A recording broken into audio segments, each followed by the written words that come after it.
tabela falan var mı orada? Alan içine. Tamam. Haritadan. Ha, tamam. Tamam. Ha, olmadı haritadan bakacağım artık.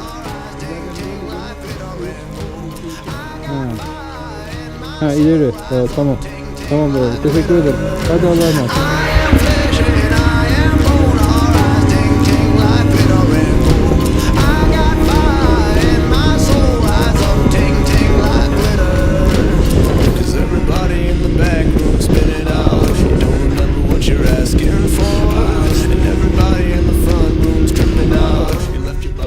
Ha dümdüz sapmayacağım hiçbir yere.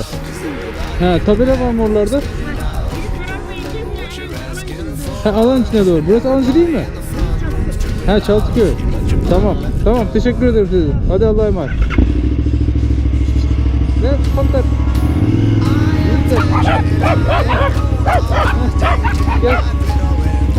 Ne oldu? Ne oldu?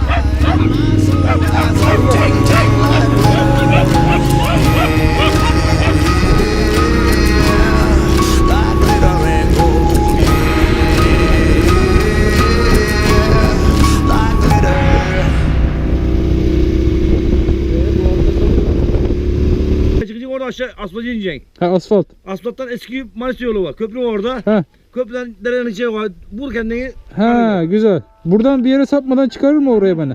Doğru çıkarır. Tamam. Tamam teşekkür ederim abi. Allah'a emanet.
Evet efendim, neymiş? 150 MT 90 Scorpion lastikler özellikle de bitikken karda gitmezmiş.